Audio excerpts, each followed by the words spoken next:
آسام کے اس گاؤں میں وقت جیسے رک سا گیا تھا۔ دن میں بھی ایک عجیب سی خاموشی چھائی رہتی اور رات ہوتے ہی پورا گاؤں سانس روک لیتا۔ پرانی حویلی گاؤں کے آخری کنارے پر کھڑی تھی، جیسے کسی مردہ چیز کا جسم جسے دفنانا بھول گئے ہوں۔ اس کی چھت جگہ جگہ سے گری ہوئی تھی، مگر ہر رات وہاں مدھم روشنی جلتی دکھائی دیتی، حالانکہ وہاں برسوں سے کوئی نہیں رہتا تھا۔ راجیو جب اس گاؤں میں پہنچا تو اس نے فوراً محسوس کیا کہ لوگ اس حویلی کا نام لیتے ہوئے بھی نظریں چرا لیتے ہیں۔ ایک بوڑھی عورت نے کانپتی آواز میں کہا، بیٹا وہ حویلی رات کو جاگتی ہے۔ راجیو مسکرایا، مگر اس کے دل کے کسی کونے میں بے چینی نے جگہ بنا لی تھی۔ اس کے باوجود وہ رات کو ٹارچ کیمرہ اور نوٹ بک لے کر حویلی کی طرف چل پڑا۔ جیسے ہی اس نے حویلی کے صحن میں قدم رکھا ہوا اچانک ٹھنڈی ہو گئی۔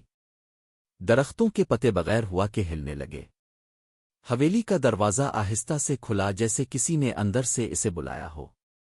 راجیو نے اندر قدم رکھا تو دروازہ زور سے بند ہو گیا۔ اس آواز نے اس کے دل کو دہلا دیا۔ اندر اندھیرا تھا، مگر ٹارچ کی روشنی میں دیواروں پر پرانی لکیریں اور خراشیں نظر آئیں، جیسے کسی نے ناخنوں سے دیواریں نوچی ہوں۔ ہر قدم کے ساتھ فرش چرچراتا اور اس آواز کے ساتھ سرگوشیاں مل جاتیں۔ وہ سرگوشیاں صاف نہیں تھیں، مگر ایسا لگ رہا تھا جیسے کئی لوگ ایک ساتھ کچھ کہہ رہے ہوں۔ راجیو سیڑھیوں کی طرف بڑھا۔ جیسے ہی وہ اوپر پہنچا، ایک لمبا سا کوریڈور نظر آیا، جس کے آخر میں ایک دروازہ ہلکی ہلکی آواز کر رہا تھا۔ اس دروازے کے قریب پہنچتے ہی اسے اپنے پیچھے کسی کے چلنے کا احساس ہوا۔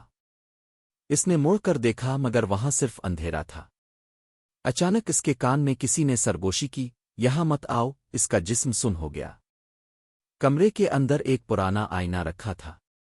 جیسے ہی راجیو اس کے سامنے کھڑا ہوا، آئینے میں اس کا عکس نظر نہیں آیا۔ اس کے بجائے ایک دھندلا سا چہرہ ابھرا، جس کی آنکھیں بالکل خالی تھیں۔ آئینے کی سطح پر پانی کی بوندیں ٹپکنے لگیں، حالانکہ چھت سے کچھ نہیں ٹپک رہا تھا۔ اچانک پورے کمرے میں دروازے خود بخود بند ہونے لگے۔ دیواروں سے سائے نکل کر حرکت کرنے لگے۔ وہ سائے انسانی شکل اختیار کر رہے تھے، مگر ان کے چہرے نہیں تھے۔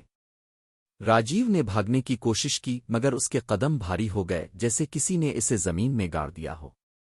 نیچے ہال سے زور زور سے قدموں کی آواز آنے لگی۔ وہ آوازیں سیڑھیاں چڑھ رہی تھیں۔ ہر قدم کے ساتھ حویلی کی دیواریں ہلنے لگیں۔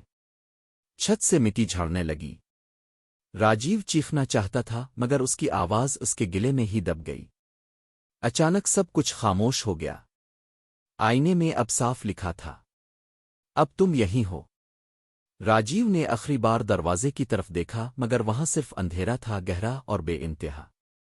اگلی صبح گاؤں والے حویلی کے باہر جمع تھے۔ دروازہ کھلا ہوا تھا، مگر اندر قدم رکھنے کی ہمت کسی میں نہیں تھی۔ اندر سب کچھ ویسا ہی تھا جیسا برسوں سے تھا، مگر دیوار پر ایک نئی تصویر لٹکی ہوئی تھی۔